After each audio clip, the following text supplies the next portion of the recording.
नमस्कार, HSC मराठी या YouTube channel मध्ये आपणा सर्वांचे अगदी मनपूर्वक स्वागत। अशाच प्रकारचे वेगवेगळे व्हिडिओ पाहण्यासाठी आमच्या या चॅनलला सबस्क्राइब करा। आज आपण समासाचा मुख्य प्रकार बहुव्रीही समास कसा असतो हे अभ्यासूया। गेल्या काही लेक्चर मध्ये आपण समासाचे 3 मुख्य प्रकार अभ्यासले। त्यामध्ये अव्ययीभाव समास, तत्पुरुष समास आणि द्वंद्व समास हे 3 प्रकार आपण अभ्यासले। अव्ययीभाव समासामध्ये आपण काय अभ्यासले तर अव्ययीभाव समासामध्ये पहिले पद महत्त्वाचे असते, तत्पुरुष समासामध्ये दुसरे पद महत्त्वाचे असते, तर द्वंद्व समासामध्ये दोन्ही पदे महत्त्वाची असतात।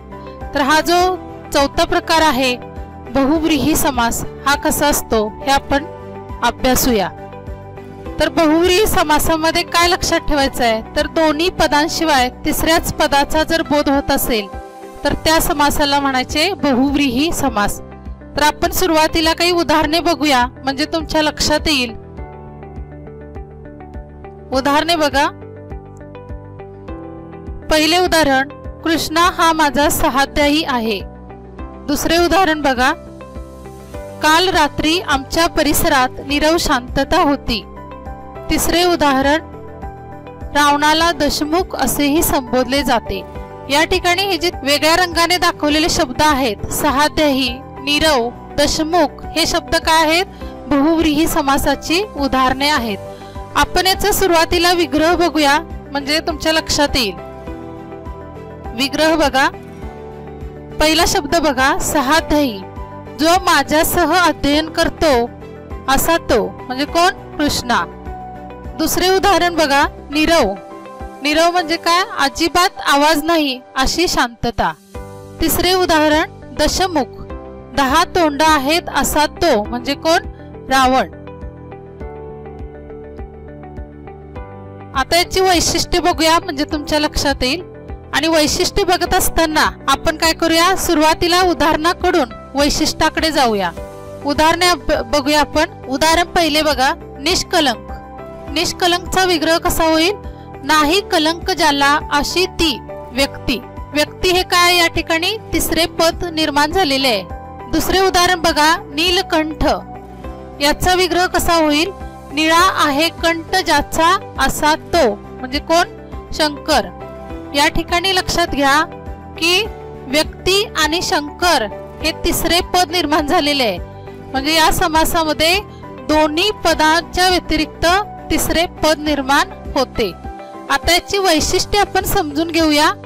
पहिले वैशिष्ट्य बघा, दोन्हीही पदे महत्त्वाची नसून या दोन्ही पदाशिवाय तिसऱ्याच एका पदाचा बोध होतो। म्हणजे या ठिकाणी निष्कलंक यातून तिसरे पद कोणते निर्माण झाले, व्यक्ती, किंवा नीलकंठ मधून शंकर हे तिसरे पद निर्माण झालेले आहे। दुसरे वैशिष्ट्य बघा, हा सामासिक शब्द त्या तिसऱ्या पदाचे विशेषण असतो। आता या ठिकाणी सामासिक शब्द निष्कलंक हा व्यक्ती या तिसऱ्या पदाचे काय आहे विशेषण आहे, निष्कलंक व्यक्ती। त्याचबरोबर दुसऱ्या उदाहरणात सामासिक शब्द कोणता आहे, नीलकंठ हा शंकर या तिसऱ्या पदाचे काय आहे विशेषण आहे। आता ही वैशिष्ट्ये आपण समजून घेतली। यावरून बहुव्रीही समास कसा असतो तर ज्या समासातील दोन्ही पदे महत्त्वाची नसून 2 पदांशिवाय तिसऱ्याच पदाचा बोध होतो व दिलेला सामासिक शब्द त्या तिसऱ्या पदाचे विशेषण असते तेव्हा तो समास कोणता असतो, बहुव्रीही समास असतो। आता आपण आणखी काही उदाहरणे बघूया। या ठिकाणी बघा दिलेला सामासिक शब्द गजानन। याचा विग्रह कसा होईल, गजा किंवा हत्तीप्रमाणे ज्याचे तोंड आहे असा तो म्हणजे कोण असतो तो गणपती। दुसरे उदाहरण बघा, अनंत, ज्याला अंत नाही असा तो। तिसरे उदाहरण सुवर्ण, चांगला वर्ण आहे असा तो। अमंगल, जे मंगल नाही असे ते, किंवा सदन, धनाने सहित आहे असा तो। सहकुटुंब, कुटुंबासहित तो। ही काही उदाहरणे आहेत। म्हणजे लक्षात काय ठेवायचे तर शब्द समूहासाठी एक शब्द जसा आपण वापरतो तसा हा समास आहे।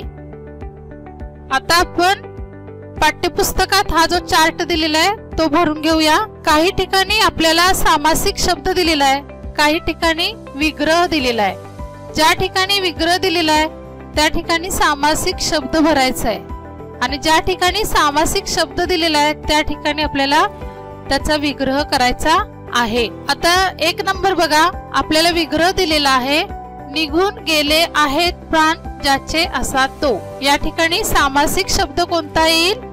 निष्प्राण। 2 नंबर बघा, आपल्याला शब्द दिलेला आहे, नीरस हा सामासिक शब्द आहे, आपल्याला त्याचा विग्रह करायचा आहे। त्याचा विग्रह असा येईल, निघून गेला आहे ज्यातून रस असा तो। 3 नंबरला आपल्याला विग्रह दिलेला आहे, प्रमाणासह आहे जे ते, आपल्याला सामासिक शब्द लिहायचा आहे आणि तो सामासिक शब्द येईल सप्रमाण। 4 नंबरला आपल्याला सामासिक शब्द दिलेला आहे, गोपाल, आणि यासाठी आपल्याला विग्रह कसा येईल? गो म्हणजे काय? गाई, आणि पाल म्हणजे पालन करणे, म्हणजे या ठिकाणी विग्रह येईल, जो गायींचे पालन करतो असा तो। 5 नंबर बघा, आपल्याला विग्रह दिलेला आहे आणि आपल्याला सामासिक शब्द विचारलेला आहे। विग्रह असा दिलेला आहे, माशासारखे आहेत डोळे जिचे अशी ती। या ठिकाणी शब्द येईल मीनाक्षी। मीन म्हणजे मासा आणि अक्ष म्हणजे डोळे, म्हणजे मीनाक्षी म्हणजे माशासारखे जिचे डोळे आहेत अशी ती। 6वा सामासिक शब्द बघा, षडानन हा शब्द दिलेला आहे, आपल्याला विग्रह विचारलेला आहे, याचा विग्रह येईल 6 आनन आहे असा तो, म्हणजे 6 तोंड आहेत असा तो, अशी ती व्यक्ती। तर अशा पद्धतीने आपण आज बहुव्रीही समास कसा असतो हे अभ्यासले। पुढच्या लेक्चरला आपण निबंध लेखन म्हणजे काय किंवा अगदी सोप्या पद्धतीने निबंध कसा लिहावा आणि निबंधाचे वेगवेगळे प्रकार अभ्यासूया। धन्यवाद।